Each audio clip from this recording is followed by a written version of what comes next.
ஓம் ஸ்ரீ வராகிதாயே போற்றி போற்றி, சிம்ம வாகினியே போற்றி. நல்லதே நினைப்போம், நல்லதே நடக்கும்.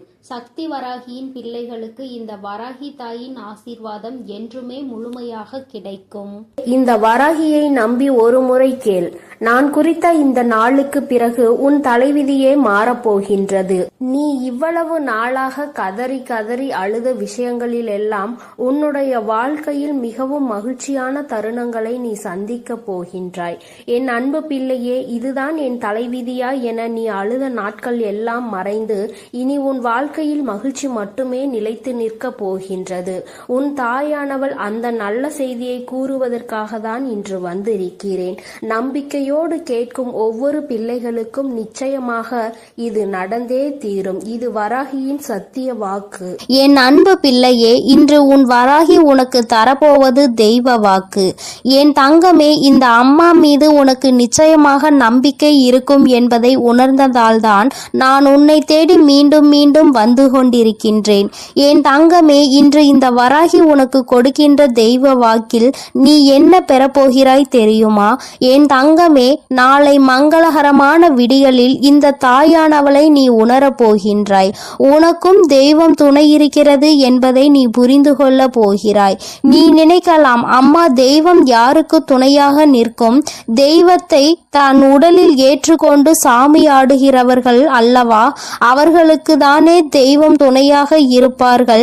நான் சாதாரணமான மனிதன் அல்லவா, எனக்கெல்லாம் எங்கே நீ துணையாக இருந்துவிட போகிறாய் என்று என் குழந்தை நீ நினைக்கலாம். என் தங்கமே, உண்மை என்னவென்றால் அவர்களுக்கெல்லாம் அந்த நேரத்தில் தான் நான் வந்து செல்லலாம். அதுவுமே என்னுடைய குழந்தையாக இருக்கின்ற உன்னை காண்பதற்காக தான் என்பதை புரிந்து கொள்ள வேண்டும் என் தங்கமே. அதனால் இந்த தாயானவள் துணையாக என்றும் உன்னோடு இருப்பேன் என்பதை மட்டும் நீ மறந்து விடாதே. என்னிடத்தில் ஆதாயத்தை தேடாமல் யார் உண்மையான அன்பு வைத்து என்னை நாடி வருகின்றார்களோ அவர்களுக்கு நிச்சயமாக வேண்டியதை எல்லாம் நான் கொடுத்து விடுவேன். யாரும் இந்த தாயானவளின் மீது சந்தேகப்பட வேண்டாம். ஒருவேளை யாருக்கேனும் சந்தேகம் இருக்கும் பட்சத்தில் நாளையே அந்த சந்தேகம் உனக்கு தீர்ந்துவிடும். இந்த தாயானவள் என்னை ஏதேனும் ஒரு ரூபத்தில் நீ காண்பாய். உனக்கு கை கொடுப்பவராக இருக்கலாம். என் தங்கமே, நாளை உனக்கு கோவிலில் இருந்து கொண்டு வருகின்ற பிரசாதத்தை கொடுப்பவர்களாக இருக்கலாம். அல்லது நாளை நீ திக்கி திணறி நிற்கின்ற ஒரு விஷயத்தில் உனக்கு பதிலை தரக்கூடியவர்களாகவும் இருக்கலாம். என் குழந்தையே, இப்படி ஏதேனும் ஒரு ரூபத்தில் நான் உன்னோடு நாளை பயணிப்பேன். என் தங்கமே, நீ பேருந்தில் செல்லும் பொழுது உன் அருகில் உட்கார்ந்து உனக்கு நல்ல வார்த்தைகளை சொல்கின்றவராக கூட நான் இருக்கலாம்.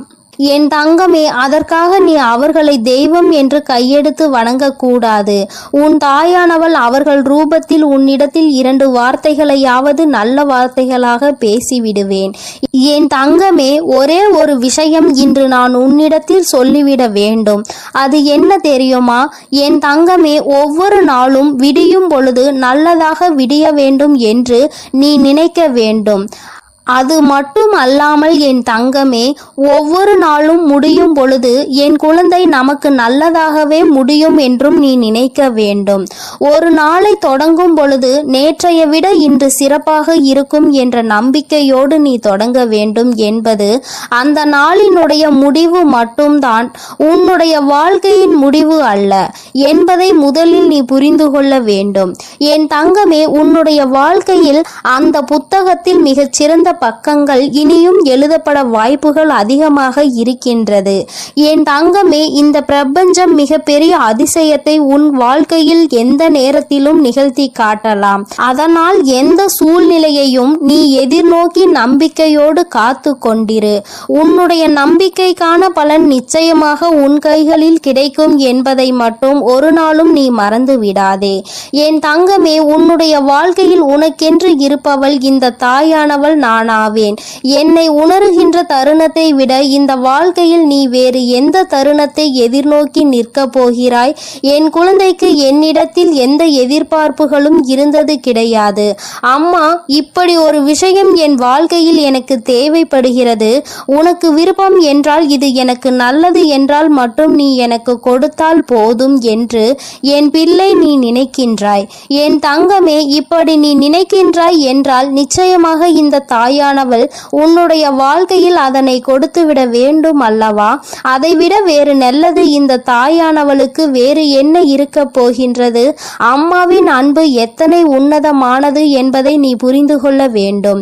போராட்டங்கள் மட்டுமே வாழ்க்கை என்று நினைத்து விடாதே. சில அற்புதங்களும் உன்னுடைய வாழ்க்கையில் நீ எதிர்பார்க்காத நேரத்தில் நிச்சயமாக நடக்கும் என்பதை நீ புரிந்து கொள்ள வேண்டும். என் தங்கமே, நிச்சயமாக கண்டவுடன் உன்னை பார்த்து சிரிக்கின்ற உதடுகளை விட உன்னை காணாமல் தவிக்கும் பொழுது எந்த ஒரு ஜீவன் உன்னை நினைத்து கண்ணீர் வடிக்கின்றதோ அதற்கு தான் உன் மீது பாசம் அதிகம் என்பதை நீ புரிந்து கொள். உண்மையாகவே சிலர் தன் மீது காட்டுகின்ற உண்மையான அன்பிற்கு மதிப்பு தெரியாமல் அலைந்து கொண்டிருக்கின்றார்கள். இது போன்ற ஒரு அன்பு உன் வாழ்க்கையில் இனிமேல் தேடினாலும் கிடைத்து விடாது. அப்பேற்பட்ட அன்பினை உதாசீனம் செய்துவிட்டு போலி என்ற ஒன்றை தேடி அலைந்து வாழ்க்கையில் உண்மையாகவே நல்ல நேரத்தை நீ தொலைத்து விடுகின்றாய். என் தங்கமே, உண்மையாக யார் உனக்கு கெடுதலை நினைத்தார்களோ அவர்கள் ஒரு நேரத்தில் உனக்கு ஒரு சந்தோஷத்தை கொடுத்து விட்டார்கள் என்றால், அவர்களோடு சேர்ந்து கொண்டு யார் உனக்கு உண்மையான அன்பினை இத்தனை நாளும் அள்ளி கொடுத்தார்களோ அவர்களை விட்டு விலகி நிற்பது என்பது அத்தனை நல்ல விஷயம் கிடையாது. மீண்டும் இந்த அன்பை நீ என்றும் பெற்றுவிட முடியாது. இந்த அன்பு உன் மீது வெறுப்பினை காட்டுவதற்கு முன்பாக மீண்டும் அதை உனக்கானதாக நீ மாற்றிவிட வேண்டும். என் தங்கமே, உன் வாழ்க்கையில் பல பிரச்சனைகளும் சோதனைகளும் வரும். அது வேறு யாராலும் வருவது கிடையாது. ஒன்று உனக்கு மிகவும் நெருக்கமானவர்களின் மூலமாக வரும். இல்லை என்றால் நீ செய்கின்ற தவறுகளால் உனக்கே பிரச்சனைகள் வரும். அதனால் எந்த தவறுகள் நடந்தாலும் அதில் ஏதோ ஒரு விதத்தில் உன்னுடைய பங்கு இருக்கிறது என்பதை புரிந்து கொண்டு அதை சரி செய்ய முயற்சி செய்ய வேண்டும். மாறாக ஒரு பிரச்சனை நடந்தவுடன் அதை மட்டுமே விட்டு நீ விலகி ஓட நினைத்துவிடக் கூடாது. ஒரு முறை ஓட முயற்சி செய்துவிட்டால் வாழ்க்கை முழுவதும் நீ ஓடிக்கொண்டேதான் இருப்பாய் என்பதை நீ மறந்து விடாதே. என் தங்கமே, இந்த வாழ்க்கை உனக்கு நிரந்தரமானது கிடையாது. இந்த வாழ்க்கை என்பது எல்லோருக்கும் ஒரு முறைதான் சந்தோஷத்தை கொடுக்கும். அந்த சந்தோஷத்தை முழுமையாக அனுபவிக்க தெரிந்தவன் இந்த வாழ்க்கையில் வெற்றி பெறுவான். அடுத்தது ஒரு ஜென்மம் இருக்கும். நமக்கு அதிலும் மனித பிறவி கிடைக்கும் என்று நினைத்து கொண்டு இருப்பவன் நிச்சயமாக தான் வாழ்நாளை இழந்து கொண்டிருக்கிறான் என்பதை புரிந்து கொள்ள வேண்டும். ஒரு முறை கிடைக்கின்ற இந்த வாழ்க்கையில் சந்தோஷமாகவும் மனநிறைவாகவும் தன்னை நம்பி இருப்பவர்களை நல்லபடியாகவும் பார்த்து கொள்ள வேண்டும். புண்ணியத்தை அதிகமாக சேர்க்க வேண்டும். நீ சேர்க்கின்ற புண்ணியம் அடுத்த ஜென்மத்தில் உனக்கு நல்ல செயல்களை செய்வதற்காக அல்ல. அடுத்த ஜென்மத்தில் நீ பலன்கள் பெறுவதற்காக அல்ல. இந்த ஜென்மத்திலேயே உன்னுடைய சந்ததிகள் அனுபவிக்க போகின்ற நல்ல விஷயத்திற்காக. அவர்களுக்கு நல்லது நடக்க வேண்டும் என்றால் நீ புண்ணியங்களை சேர்த்து வைக்க வேண்டும். என் தங்கமே, இன்று இந்த வராகி உன்னோடு பேசிக்கொண்டிருக்கின்ற இந்த நேரத்தை சரியாக குறித்து வைத்துக்கொள். அம்மாவின் வாக்கு உன்னுடைய ஒட்டுமொத்த மனநிலையையும் நிச்சயமாக மாற்றி இருக்கும். எனக்கு என்னுடைய பிள்ளை என் வாக்கினை கேட்டு வாழ்க்கையில் ஏதேனும் ஒரு சிறு முன்னேற்றத்தை நீ அடைந்து விட்டால் போதும். பெரிதாக உன்னிடத்தில் எதையும் நான் எதிர்பார்க்கவில்லை. ஒரு தாயாக எனக்கும் இருக்கின்ற ஒரு சிறிய ஆசை மட்டும்தான் இது. எந்த சூழ்நிலையிலும் என் பிள்ளை உனக்கு கிடைத்த இந்த அற்புதமான வாழ்க்கையை தொலைத்துவிடக் கூடாது. உன் மீது அன்பு கொண்டவர்களுக்காக நீ வாழலாம், அல்லது யார் மீது நீ அன்பு வைத்திருக்கிறாயோ அவர்களுக்காக வாழலாம். ஏதோ ஒரு பிடித்தனம் உன் வாழ்க்கையில் எப்பொழுதும் இருக்க வேண்டும். ஏனோ தானோ வென்று வாழக்கூடாது. என் தங்கமே, இதை ஒன்றை மட்டும் நினைவில் வைத்துக்கொள். உனக்கு கிடைத்த இந்த பிறவியை நீ சந்தோஷமாக வாழ வேண்டும். மனித பிறவி என்பது அத்தனை எளிதாக எல்லோருக்கும் கிடைத்து விடாது. உனக்கு கிடைத்ததை எண்ணி நீ சந்தோஷப்படு. என் தங்கமே, உன் வாழ்க்கையின் சந்தோஷத்தை நீ முழுமையாக அனுபவித்து கொண்டாலே போதும். இந்த தாயானவள் என்னுடைய ஆசீர்வாதம் உனக்கு எப்பொழுதும் முழுமையாக கிடைக்கும். என் தங்க பிள்ளையே, இந்த தாயானவள் எப்பொழுதும் உன்னோடு நான் இருந்து கொண்டுதான் இருக்கிறேன். அதனால் நீ எதற்காகவும் கலங்காதே, எதை நினைத்தும் வருந்தாதே. நீ நல்லதையே நினைத்தால் உன் வாழ்க்கையில் எல்லாம் உனக்கு நல்லதாக மட்டுமே நடக்கும். என் அன்பு பிள்ளையே, அதனால் நீ எப்பொழுதும் நல்லதை மட்டுமே நினைத்து நேர்மறையான சிந்தனைகளோடு இருக்கப்பார். எல்லாம் நல்லதாகவே நடக்கும். என் அன்பு பிள்ளையே, அதிர்ஷ்டசாலியானால் இன்று இரவுக்குள் எப்படியேனும் என் வாக்கினை நீ கேட்டு விடுவாய். இது சாதாரண வாக்கு கிடையாது. என் பிள்ளையின் வாழ்க்கையை புரட்டி போடக்கூடிய அதிசக்தி வாய்ந்த வாக்கல்லவா? என் பிள்ளையே, அம்மாவினுடைய வாக்கு ஒவ்வொன்றும் உன் வாழ்க்கையில் நல்ல மாற்றங்களை ஏற்படுத்தி கொண்டிருக்கின்றது என்பது உண்மைதானே? நான் உன் வாழ்க்கைக்குள் வந்துவிட்ட பிறகு என் பிள்ளை நீ அனுபவிக்கின்ற கஷ்டங்கள் எல்லாம் கொஞ்சம் குறைந்து இருப்பது உண்மைதானே? என் பிள்ளையே, அதுவெல்லாம் இல்லை என்று ஒரு நாளும் உன்னால் சொல்லிவிட முடியாது. எல்லா சூழ்நிலைகளிலும் இருந்து என் பிள்ளை தப்பித்து வந்து விட்டாய். இன்னமும் சில பிரச்சனைகள், சில கஷ்டங்கள் என்று உன் வாழ்க்கையில் இருக்கின்றது. அதற்கு அம்மா உறுதுணையாக இருந்து சரி செய்து கொடுப்பாள் என்ற நம்பிக்கை உனக்குள் இருக்கின்றது அல்லவா? இந்த நம்பிக்கை ஒன்று போதும். என் பிள்ளையே, இந்த வாழ்க்கையில் நல்ல நிலைக்கு நீ வந்து விடுவாய். என் பிள்ளையே, அம்மா சில நேரங்களில் அதிசக்தி வாய்ந்த வாக்கினை உனக்கு தரும் பொழுது அதை நீ மனதார பெற்றுக்கொள்ள வேண்டும். ஏனென்றால் இந்த வாக்கில் இருந்து கூட உனக்கு நல்ல வாழ்க்கை கிடைத்துவிடும். என் தங்கமே, எத்தனை பெரிய கஷ்டங்கள் வந்தாலும் கண் கலங்கி நின்று விடாதே. வாழ்க்கையினுடைய யதார்த்தத்தை புரிந்துகொள். என் பிள்ளையே, யதார்த்தம் என்பது என்ன தெரியுமா? உன்னால் அந்த விஷயங்களை மாற்ற முடியாது. அது நடந்தே தீரும். அது போன்ற விஷயங்களின் மீது என் பிள்ளை தேவையில்லாமல் உன்னுடைய கவனத்தை செலுத்தி உன்னுடைய நல்ல நேரத்தை வீணடித்து விடாதே.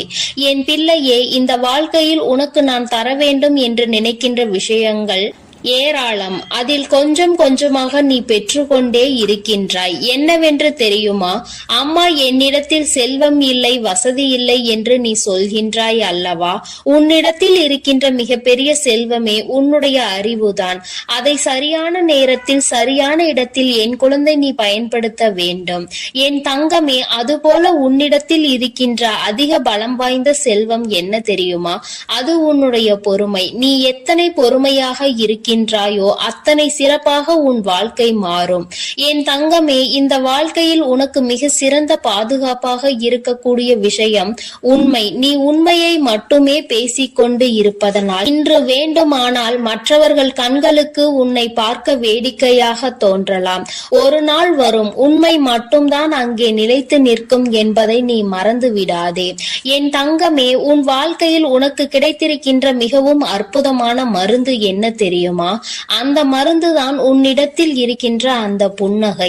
என் குழந்தையே, இந்த புன்னகை எப்பொழுதும் உனக்குள் இருந்து கொண்டிருக்குமானால் நிச்சயமாக என் குழந்தைக்கு வாழ்க்கையில் தேவையில்லாத விஷயங்கள், தேவையில்லாத கஷ்டங்கள் உன்னை அதிகமாக துன்புறுத்தி விடாது.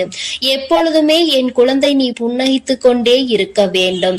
இழந்ததை எண்ணி என் பிள்ளை வருந்தாமல் தெய்வ நம்பிக்கையை கொண்டு இந்த வாழ்க்கையில் நீ எல்லாவற்றையும் பெற வேண்டும். என் தங்கமே, அதிக கவலை வரும் பொழுதெல்லாம் உன் தாயானவள் என் அருகில் வந்து அமர்ந்து கொள். என்னை நினைத்து தியானம் செய். 5 நிமிடம் உன் மனதை ஒருநிலைப்படுத்து. இந்த தாயானவள் உன் கண் முன்னால் நிச்சயமாக வந்து நிற்பேன். ஒருமித்த மனதோடு அமைதியாக என்னை பார்த்து கொண்டே இரு. நிச்சயமாக என் குழந்தையின் வாழ்க்கையில் இந்த தாயானவள் ஒரு அதிசயத்தை நடத்தி காட்டுவேன். என் பிள்ளையே, இந்த தாயினுடைய அதிசயத்தை நீ முழுமையாக கண்டதில்லை. அவ்வப்பொழுது கொஞ்சம் கொஞ்சமாக கண்டு கொண்டிருக்கின்றாய். ஆனால் இது போன்று எப்பொழுதும் என்னை நீ நினைத்து நீ தியானிக்கும் பொழுது மிக விரைவாகவே உன் வாழ்க்கையில் அதிசயங்களையும் அற்புதங்களையும் நீ கண்டு விடுவாய். என் தங்கமே, எது வந்தாலும் வாழ்க்கையில் எதிர்த்து நின்று போராடக்கூடிய சூழ்நிலை இருக்கும் பொழுது அதை நீ சரியாக பயன்படுத்தி கொள்ள வேண்டும். வாழ்க்கையில் நடப்பது அனைத்துமே நன்மைக்கு தான் என்பதை நீ நம்ப வேண்டும். என் தங்கமே, இன்று நான் உனக்கு சொல்கின்ற இந்த ஒரு விஷயத்தை நீ கவனமாக கேட்டுக்கொள். வாழ்க்கையில் எது முக்கியம் இல்லையோ சேமிப்பு என்பது மிகவும் முக்கியம். என் தங்கமே, சேமித்து வைப்பது வறுமையில் பயனளிக்கும். சேர்த்து வைத்த புண்ணியம் உனக்கு எப்பொழுதும் துணை நிற்கும். அதனால் எப்பொழுதுமே ஒரு சிறு தொகையையாவது நீ சேமிக்க பழகு. இந்த சேமிப்பு உன்னிடத்தில் எதுவும் இல்லாத பொழுது உனக்கு மிகப்பெரிய அளவில் கை கொடுக்கும் என்பதனை மறந்து விடாதே. அதுபோல புண்ணியங்கள் செய்வதற்கு வாய்ப்புகள் கிடைத்து விட்டது என்றால் என் பிள்ளை, நீ அதிக புண்ணியங்களை செய்து வா. நிச்சயமாக என் குழந்தைக்கு வாழ்க்கையில் நல்லது நடந்தே தீரும். என் குழந்தையே, நீ விரும்பியதை மற்றவர்களுக்கு கொடுக்க வேண்டும். இதன் பொருள் என்ன தெரியுமா? நீ ஒருவரிடத்தில் மரியாதையை எதிர்பார்க்கிறாய் என்றால் அந்த மரியாதையை முதலில் நீ அவர்களுக்கு கொடுக்க வேண்டும். அவர்கள் எதிர்பார்ப்பதற்கு முன்பாகவே அந்த மரியாதையை நீ அவர்களுக்கு கொடுத்து விட்டாய் என்றால் நிச்சயமாக உனக்கான விஷயங்கள் எல்லாம் உன்னை தேடி வந்துவிடும். என் தங்கமே, உனக்கு கஷ்டத்தை நான் கொடுக்கிறேன் என்றால் அது உன்னை துன்புறுத்துவதற்கு கிடையாது. உன்னை சுற்றி இருக்கின்ற போலியான உறவுகளையும் அவர்களினுடைய முகத்திரைகளையும் உன் முன்னால் கிழித்தெறிவதற்காக தான் இத்தனை சோதனைகள் நடந்தது என்பதை முதலில் நீ புரிந்து கொள்ள வேண்டும். என் தங்கமே, உன்னுடைய தேவைக்கு அதிகமாக உன்னிடத்தில் எது இருந்தாலும் அது அனாவசியமாக மாறிவிடும். அது அதிகாரமாக இருக்கலாம், இல்லை செல்வமாக கூட இருக்கலாம், ஏன் அன்பு வெறுப்பு பசியாக கூட இருக்கலாம். அம்மா சொல்வது புரிகின்றதா? அதிகாரம் என்பது தேவைக்கு தான் இருக்க வேண்டும், அளவுக்கு மிஞ்சி இருக்க கூடாது. அன்பு என்பதும் அப்படிதான். வெறுப்பு வாழ்க்கையில் எப்பொழுது யார் மீது காட்ட வேண்டும் என்பதில் தெளிவாக இருக்க வேண்டும். என் தங்கமே, இவை எல்லாவற்றையும் நீ சரியாக புரிந்து கொண்டு வாழ தொடங்கினாலே போதும். வாழ்க்கையில் பிரச்சனைகளை உன்னால் எளிதாக எதிர்கொண்டு விட முடியும். என் தங்கமே, நீ எந்த அளவிற்கு வாழ்க்கையில் மிக உயர்ந்த இடத்தை அடைய விரும்புகின்றாயோ அந்த அளவுக்கு பலரின் அர்த்தமற்ற பேச்சுக்களுக்கும் பலரின் அர்த்தமற்ற வார்த்தைகளுக்கும் என் பிள்ளை நீ நிச்சயமாக ஆளாக வேண்டி இருக்கும். அதை தாங்கிக் கொண்டு கடந்து வரதான் வேண்டும். உன் மீது உனக்கு தன்னம்பிக்கை என்றும் வீண் போகாமல் இருக்க வேண்டும். அப்படி நீ இருப்பாயானால் அதற்கு பலன் உனக்கு நிச்சயமாக கிடைக்கும். ஒரு நல்ல செய்தி விரைவில் உன்னை வந்து சேரும். உன்னுடைய உள்ளமும் உன்னுடைய இல்லமும் மகிழ்ச்சி அடைய போகின்றது. என் தங்கமே, உனக்கான நேரம் துவங்கிவிட்டது. இனி உன்னுடைய வாழ்க்கையில் எப்பொழுதும் சந்தோஷம்தான் நிலைத்து நிற்கும். நீ எதிர்பார்த்தது போல உன் வாழ்வும் அமையும். என்னுடைய அருளும் உனக்கு முழுமையாக கிடைக்கும். வாழ்க்கையில் எல்லாவற்றையும் புரிந்து கொண்ட பிறகு உனக்கு கஷ்டம் என்பது சற்று தொலைவாக சென்றுவிடும். ஆரம்பத்தில் உனக்கு அது தோன்றலாம், நம் அருகில் இருக்கிறது போல. நாட்கள் செல்ல செல்ல நிச்சயமாக அதையெல்லாம் உன்னால் எளிதில் வெளிக்கொண்டு வர முடியும். என் தங்கமே, நீ நினைத்தது எல்லாம் உன்னுடைய வாழ்க்கையில் உனக்கு நிச்சயமாக நடக்க வேண்டும் என்றால் என் பிள்ளையே, நீ இந்த வாழ்க்கையில் அடைய நினைத்த ஒவ்வொரு விஷயங்களையும் தெளிவாக அடைந்து விட வேண்டும். நான் உன்னை எந்த நேரத்திலும் கைவிட மாட்டேன். நிழலாக என்றும் உனக்காக நீ செல்கின்ற இடமெல்லாம் ஏதாவது ஒரு ரூபத்தில் இந்த தாயானவள் உனக்கு துணையிருப்பாள் என்பதை மட்டும் நீ மறந்து விடாதே. என் தங்கமே, நிச்சயமாக இனி உன் வாழ்க்கையில் நடப்பது எல்லாம் இந்த தாயானவளினுடைய அன்போடு நல்லபடியாக நடக்கும். என் அன்பு பிள்ளைக்கு இந்த தாயினுடைய ஆசீர்வாதங்கள் எப்பொழுதும் முழுமையாக கிடைத்து கொண்டே இருக்கும். என் தங்கமே, அதனால் நீ எதற்காகவும் கலங்காதே, எதை நினைத்தும் வருந்தாதே. நீ நல்லதையே நினைத்தால் உன் வாழ்வில் எல்லாம் உனக்கு நல்லதாக மட்டுமே நடக்கும். என் அன்பு பிள்ளையே, உன்னை சுற்றி நடக்கின்ற சில விஷயங்களினால் மனம் நொந்து போய் இருந்து கொண்டிருக்கிறாய். உனக்கான உரிமைகள் உனக்கு உரிய இடத்தில் கிடைக்க பெறாததால் என் தங்கமே, நீ அதிக மனவேதனை மட்டும் அல்லாமல் மன அழுத்தத்திலும் இருந்து கொண்டிருக்கிறாய். உன்னுடைய மன அழுத்தத்தை குறைக்க வேண்டும் அல்லவா? உன்னை சுற்றி இது போன்ற சதி செயல்களை செய்து கொண்டிருப்பவர்களுக்கு தகுந்த பாடத்தினை புகட்ட வேண்டும் அல்லவா? அதனால்தான் இன்று உன் தாயானவள் உன்னோடு பேசுவதற்காக வந்திருக்கின்றேன். என் தங்கமே, அம்மா உன் மீது கொண்ட அன்பினை முதலில் நீ முழுமையாக புரிந்து கொள். தினமும் உன்னை தேடி வந்து உனக்கான வாக்கினை தரும் பொழுது அதை நீ முழுமையாக பெற்றுக்கொள்வாய் என்றால் நிச்சயமாக உன்னுடைய வாழ்க்கையில் பல மாற்றங்கள் நடந்துவிடும். சில மாற்றங்கள் உன்னால் ஏற்றுக்கொள்ள முடிந்ததாக இருக்கும், சில மாற்றங்களை நீ விரும்பியதாக இருக்கும்.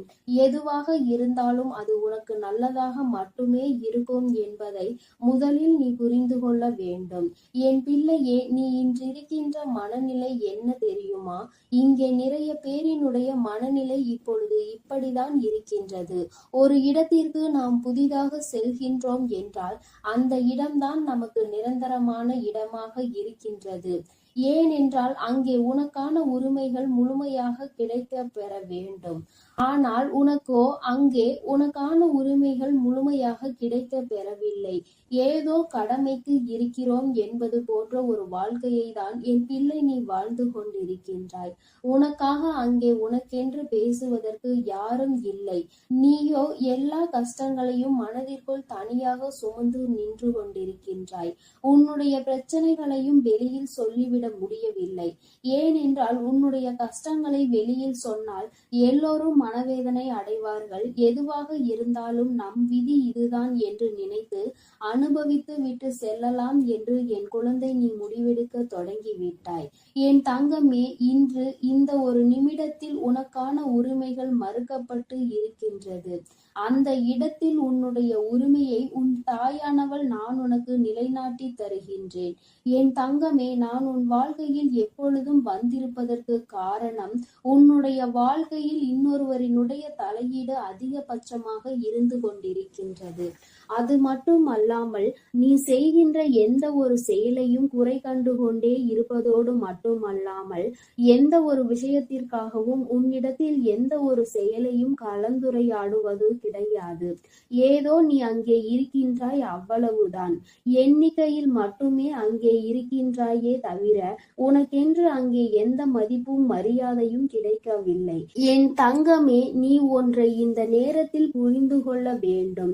சில நேரங்களில் தெய்வங்கள் ஒரு இல்லத்தில் குடியிருக்க வேண்டும் என்றால் அந்த இடங்களில் இருக்கக்கூடிய எல்லோரின் மனதிலும் நல்ல எண்ணங்கள் இருக்க வேண்டும். உன்னை காயப்படுத்தி அங்கே ஒருவர் எனக்கு பூஜைகளை செய்து கொண்டிருக்கின்றார். தங்கமே, அந்த பூஜைகளை நான் ஒருபோதும் ஏற்றுக்கொள்ளவில்லை என்பதை நீ புரிந்து கொள்ள வேண்டும். என் தங்கமே, மனவேதனையில் இருக்கின்ற உனக்கு இது மிகப்பெரிய மருந்தாக இருக்கின்றதா? என் தங்கமே, சற்று சிந்தித்து பார். அம்மா இது போன்ற மனிதர்களை ஒருபோதும் என் அருகில் சேர்ப்பது கிடையாது. எப்படி மற்றவர்களை மதிக்கின்றோமோ, எப்படி மற்றவர்களுக்கு மரியாதை கொடுக்கின்றோமோ, அதைவிட அதிகமான மதிப்பும் மரியாதைகளும் தான் நாம் இல்லத்திற்கு புதிதாக வருகின்ற ஒரு உறவுக்கு நிச்சயமாக கொடுக்க வேண்டும். அந்த உறவு ஆணாக இருந்தாலும் சரி, பெண்ணாக இருந்தாலும் சரி, அதை சரியாக கொடுக்கும் பட்சத்தில் தான் அவர்களுக்கு அங்கே இருப்பதற்கான மனதில் பிடித்தம் ஏற்படும். அது நம்முடைய வீடு, நம்முடைய வாழ்க்கை, நாம் இங்கே சந்தோஷமாக இருக்க வேண்டும் என்ற எண்ணம் அவர்களுக்குள் வரும். அதை விடுத்து இது என் வீடு, என் இல்லம் என்று சொல்லிக்கொண்டே திரிவார்கள். ஆனால் புதிதாக செல்பவர்களுக்கு அங்கே இருக்கின்ற மனமே இருந்து விடாது. அது மட்டும் அல்லாமல் அங்கே மற்றவர்களுக்கு கொடுக்கின்ற உரிமையை இவர்களுக்கு கொடுக்காமல் ஒதுக்கி வைப்பது, இது போன்ற செயல்களை செய்பவர்கள் இல்லத்தில் இந்த வராகி எப்பொழுதும் நிச்சயமாக இருக்க மாட்டாள். இந்த வராகியானவளும் சரி, மற்ற தெய்வங்களும் சரி, எப்படி அங்கே குடியிருக்க முடியும்? என்னதான் விழுந்து விழுந்து கும்பிட்டாலும், எத்தனை தீப ஆராதனைகளை காட்டினாலும், எத்தனைதான் பூஜைகளில் தெய்வங்களை திருப்திப்படுத்த நினைத்தாலும் அதில் ஒருபோதும் தெய்வங்கள் திருப்தி அடைய போவது கிடையாது. அது அவர்களுக்கு தெரியவில்லை. ஆனால் அவர்கள் மிக விரைவாகவே இதனை புரிந்து கொள்ள போகிறார்கள். அவர்களுக்கு சரியான பாடத்தினை நான் புகட்ட போகின்றேன் அல்லவா? என் குழந்தை, இத்தனை நாள் அடைந்த மனவேதனைக்கு சரியான தண்டனையை நான் அவர்களுக்கு கிடைக்க செய்ய போகின்றேன் அல்லவா? அதனால் என் தங்கமே, நீ மனவேதனை படாமல் தைரியமாக இரு. நான் உன் வாழ்க்கையில் உனக்கான நல்ல விஷயங்களை எல்லாம் செய்து கொடுத்து விடுவேன்.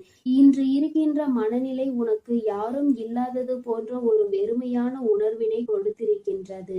இந்த உணர்வு உன்னை விட்டு முதலில் போக வேண்டும்.